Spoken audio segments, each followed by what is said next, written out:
All right, Steph. I've been so excited. I'm internally squealing right now. I'm so freaking excited about this. I am as well. Friends, our next guest is a husband and a father who also happens to be a pretty darn good football coach. For the past 30 plus years, this man has coached at every level of football, from high school to college to the NFL and then back to college. And he's currently the head football coach of Rutgers University. Ladies and gentlemen, please welcome to tell us a good story, Coach Greg Schiano. So excited. Thank you, guys. Oh, Coach, thank you for saying yes to us. We absolutely appreciate it. We're excited to talk to you and fascinated by your career, Coach. And, of course, you lived in Columbus, which is where we're from right now and where we're currently recording this from. Mm-hmm. You lived here for a couple years.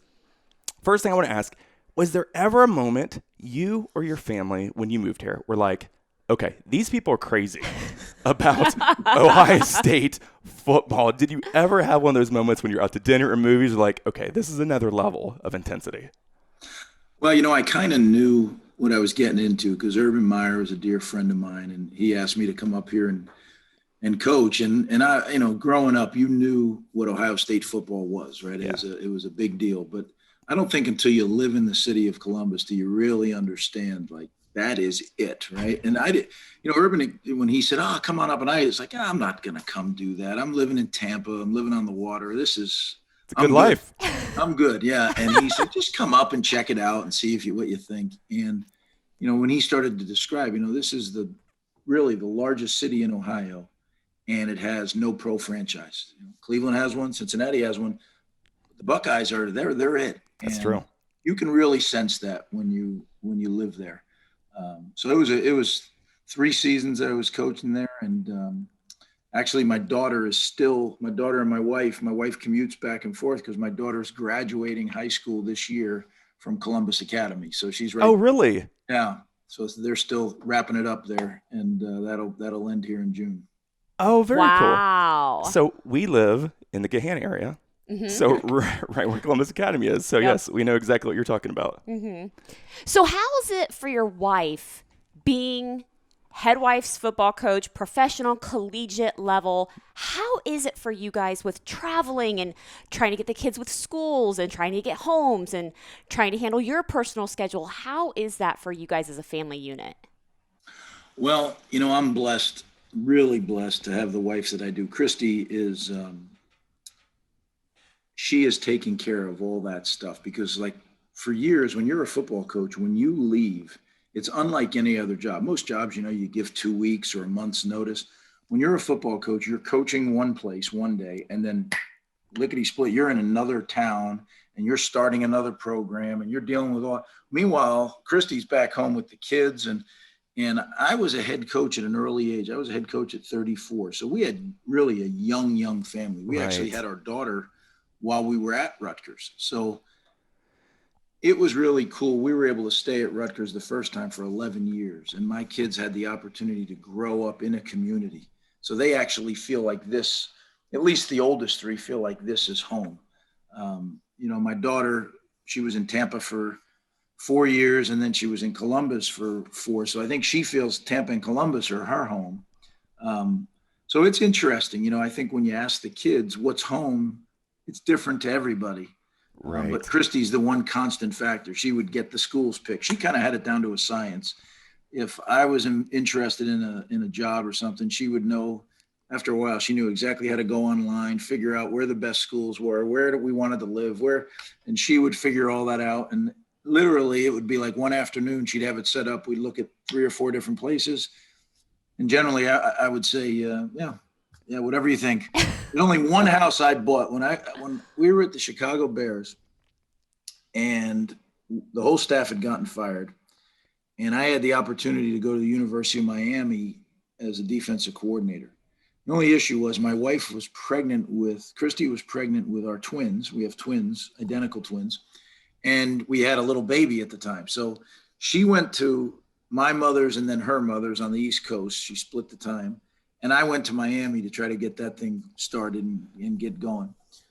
I bought the house. It's the only house I ever bought. I bought it unbeknownst to her. Really? Oh yeah, not a good thing. I was going to ask, how did you do? Yeah, I bought a house that no one had lived in. It was like less than a mile from the office in Coral Gables, which is a beautiful town, which we couldn't afford to live in. I couldn't figure out it was this great house and we could actually afford it. And then I realized no one had lived there for 18 months. So when you move into a house that's been empty for a year and a half, there's some issues, some right? problems, especially when it's not a brand new house. Yeah, so we had some let's call them growing pains in that house, but ultimately it was a great great location, and we were there for 2 years, and it was a great 2 years. Did she remind you that you were the one to pick this house out and she was not? Oh, I bet she did. Every day, probably. And sometimes as coaches, you get a little preoccupied. Like that's why I tell our players all the time, I've had some tough days as a coach, but I've never gone to a day of work. This is passion for me. So I lose track of time when I'm doing it. And unfortunately, she was bringing us, she had the twins. I had gone to Washington. We had the twins in Washington, D.C. at her mother's. But then when it was time to come down with the twins and our oldest son, Joe, I lost track of time, unfortunately, getting the house ready. And the movers didn't get there. I would have liked to have the movers like set up the cribs and stuff before. Well, everyone kind of ended up at the house at the same time. And it was this house that I had purchased, which wasn't exactly a great fit. So we have these 2 newborns. We have a 2-year-old. The cribs aren't set up. And then all of a sudden, we're from the north. We had never lived in Florida. And now a lizard, well, there's a group of lizards that were living in the kitchen. So they kind of sprang out, and I looked at her. It was a tough day there. So, Coach, going along those lines, I didn't even think about that. So, yeah, when you get hired, like the next day, you're moving, you're living in a hotel, and it's like, honey, I'll see you in a few weeks. Best of luck to you. Let me know if I can call somebody to help. But how do you make that decision then with your wife, family? Does your wife give you like, okay, we are not going to Minnesota or South Dakota, or how does that work as a coach's wife and you making decisions for your career? You know what? As we went on in our marriage and in our career, we made the decisions much more. We always made them together, but I think we really talked about them much more as time went on. Early on, it was just, hard charging, keep going. Right. Not that we didn't talk about it, but I think you learn too, right, as you go through it. And I didn't realize I had never been there. Like you said, what happens? You get hired, you got to get to that town to do the press conference. That's the big thing. They got to have their press conference. Right. So the one time when I was out of work, after I got fired at Tampa, I did TV, which is whole nother story. But so I was actually there when the moving truck pulled up. Okay. I had never seen any of the moving, and all our moves, I had never seen any of it. So, it's easy to say, yeah, you one day you come home and everything's there, and it's pretty easy. And she would always tell me, this is hard stuff. Well, I saw it and I actually had to go do something for work for Ohio State. So I left and I came back, and it isn't imposing. I mean, that moving truck is humongous, right? And people are all over your house just throwing stuff. And I did. I told her, I said, wow, this is not what I imagined. So, right. Yeah, a coach's wife, to answer your original question, a coach's wife and your kids eventually, when they get old enough to understand what's going on, it is a labor of love for a coach, but it better be for their family too, because it's not always the easiest thing. That's for sure. When you get fired from a job and then the next day you're at another location, as a father, how do you handle that with your children? Because my dad did that. He was a superintendent. And I remember those conversations like, I'm leaving my best friends. I'm leaving the home I was growing up in. How did you handle that as a father?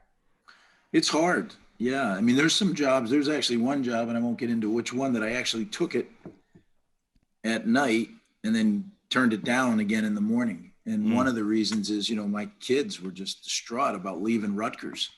No, we can't, and it just was like, right. Knife to the heart. And, obviously if Christy and I both felt like it was the best thing for our family, we would have done it.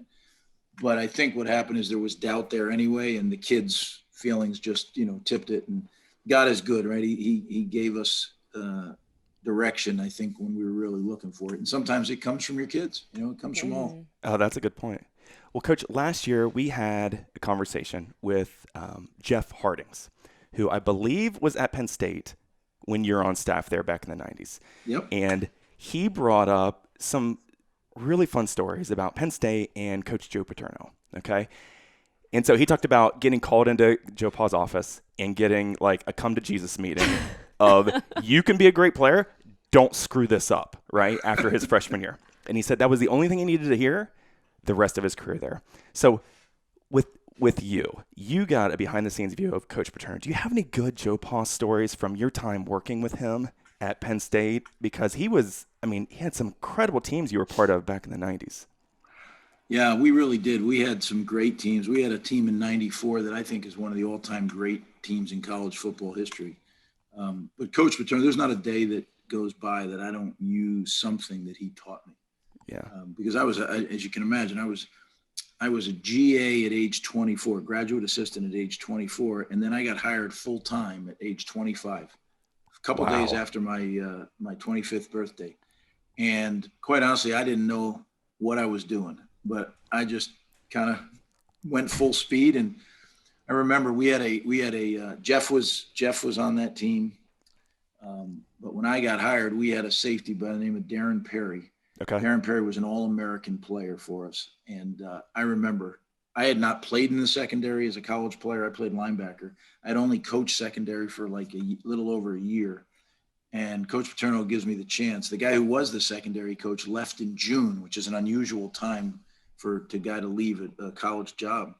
And they looked around a little bit, and then they decided, well, we're gonna give this to Greg. Well, Coach decided it, and he calls me in, and I'll never forget it. He sits me down in his office, and he said, "Now," and his voice was classic, right? So I don't know if Jeff did the imitation of the voice, but he did not. Greg, look, I'm gonna give you $2,000 a month. Now that's not $24,000 a year, because if this doesn't work out, you're going to be done 4 or 5 months. And I remember I was like, whoa. So a little bit like Jeff's story, I kind of got the hint. So I immediately went to Darren Perry, who was going to be a senior. And I said, Darren, I need your help, man. So literally I would like put in the game plan and I'd look to him. And if he gave me the thumbs up, then I knew I was doing it. And if well, Coach, you sure we want to do that? I knew that was more than a suggestion. And sure enough, we went on to lead the country in interceptions that year, that secondary. And literally, I look back on it, it had to be the grace of God, because I did not know what I was doing. Oh my gosh. Thank God for Darren Perry. Let's put it that way. At 25. I mean, you're like 3 years older than your players, the kids Coach. I was coaching, no doubt. Yeah, it was a great opportunity and one that I don't take for granted. So oh my gosh. Kind of gave my career a start. Well, we know you just wrapped up your recruiting, right, for the 2021 class. I was going to talk to him about this, yes. And we were talking beforehand. Coach, do you have any fun recruiting stories, right? Because us outsiders, we really don't know what it's like, right? We think you as a head coach flies privately all across the country. Kissing babies. Shaking hands, right? Show up to high school and you're a rock star, right? But do you have any good stories from recruiting trips on the road over the past, 30 years? I have probably a boatload of recruiting stories, because you can imagine, right? It's planes, trains, and automobiles. And right. Into people's homes. So you eat a lot of meals that you really don't like, and you pretend you like them. Yes. But there's a ton of them. I remember one. I was coach at Rutgers, and myself and my assistant, we were down in inner city Miami. Okay. And it was the Friday before Memorial Day. So it was the last day that we were allowed out in the springtime. And most coaches had called it a wrap, right? That was the end of spring recruiting, and heck, time to go home. And we were always going to do just a little bit more. So my assistant and I, we go to this scrimmage. It's an inter squad scrimmage at an inner city Miami high school. And literally the entire field is surrounded with people. So it's a scrimmage, so I guess they let everybody on the field. So it's got to be 1,000, 1,500 people standing around the field watching this scrimmage. And all of a sudden in the distance, I see like a mob of people kind of like moving as a mob. And the next thing I hear is pop, pop, pop. And it's gunfire. Well, the players hit the ground coaches hit the ground, and everybody's standing around the field. We take off running. So I'm running. I don't know where I'm running. All of a sudden, I see this, like those metal storage containers they have. Okay. So I go duck behind one of them, and I can remember sitting there going, I don't believe this. It's all going to end behind a storage, container in Dade County on a day that I should be home. It's Memorial Day weekend. What am I doing here? Well, sure, the police came and sorted it all out, but you never know. There was another time I was in inner city Dallas, and I'm in the front office, and all of a sudden the alarms go off. I think it's a fire alarm. Well, it's not a fire alarm. It is a gun alarm. Someone has a gun in the school. Oh, no. They shove me and the whole office staff in a safe. I don't know why they had this huge walk-in safe at the high school. And we're standing in the dark because the safe is shut, and we're standing in the dark, and this is before cell phones. So no one's like putting their cell phone up with a flashlight app. And I'm sitting there going, what are we, like, how long are we going to be here? So yeah, been to many places, I've been in Ohio. I've been to way out out where Jeff Hardings lives, way out in the country, right? Like I remember driving saying, where is this high school? And it was a Friday night, and all of a sudden you see these lights out in the distance. It's 20 miles away. You can see the lights. It's that flat out there. Coach, I want you to be careful. That's where my wife grew up. Okay, it's the best place for football. I don't know what your story's going to be here, but please be careful. It's fascinating, though, isn't it? Well, we weren't real popular. I'll tell you, in my time, I recruited the state of Ohio when I coached at Penn State. And we were not a real popular group with the Buckeyes because we got some really players like Jeff Harding, some really good players out of that state. Right. Kajana Carter. Yeah, was here from Columbus. Kajana Carter, Curtis Enos. There was a lot of great players that came from that area. That's true. Well, one thing we do want to ask you, right? We know everyone has a story, right? And I remember seeing an interview with, I forget what coach it was, and he was talking about the movie Rudy and how he was underwhelmed by the movie Rudy, right? Because Rudy was small in stature, became a walk-on, and he's like, big deal. He's like, I've got 5 players on my team right now who has better stories than that of something they've overcome in their life to get to this stage. So with you, Coach, you being a leader of young men, you being in coaching, can you give us a moment where you're proud like a father at one of your players that has overcome a tragedy or something in their life to start on your team or get their degree at Rutgers or whatever? Is there any example that come to mind? Yeah, I happen to have one that is ultimately was a tremendous tragedy, but then turned out to be one of the most inspirational stories that you can imagine. We had a young man on our team named Eric LeGrand. Okay, I've heard of him. He ran under a kid. He was really a tremendous football player, and he's a local kid here in New Jersey. Very highly recruited guy that, was one of the first big-time recruits that we signed at Rutgers. And he's running under a kickoff. We're playing at MetLife Stadium where the Giants and the Jets play in just outside of New York City. And he hits the returner from Army, and literally it's a splatter. I mean, you could hear it in a big stadium. You could hear it crystal clear. And he hit him so hard that he broke the runner's collarbone. Oh, wow. But I knew immediately that something was wrong because right before contact, he ducked his head. And what ensued was he became paralyzed. And on that field, we didn't know if he was going to make it. It was one of the scariest things as a coach, kneeling over my player, and he just couldn't breathe, and he was scared. You could see the fear in his eyes.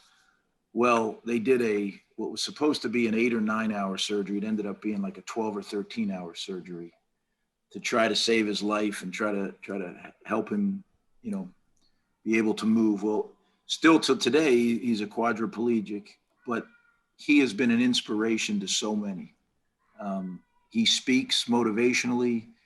He has the best outlook and attitude on life of anyone I've ever met. And, I know his goal was to play in the National Football League. So when I was the head coach at Tampa Bay, we actually signed him to a contract. So he was one of the 90 guys that counted on our roster for training camp.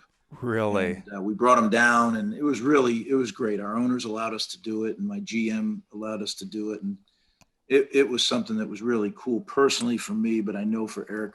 But what he's done as a representative for Rutgers and what he's done just for young people, sharing his story and sharing how hard he works. He continues to work in the belief that there's going to be a cure and that he's going to be ready, that his muscles are going to be ready, that when they find a cure for paralysis, that he is going to get that, and his muscles will be ready to, because he and I both believe that he will go back to that spot on the field in MetLife Stadium, lay down, get up, and jog off the field. So we pray for that day, and I do believe it's going to happen.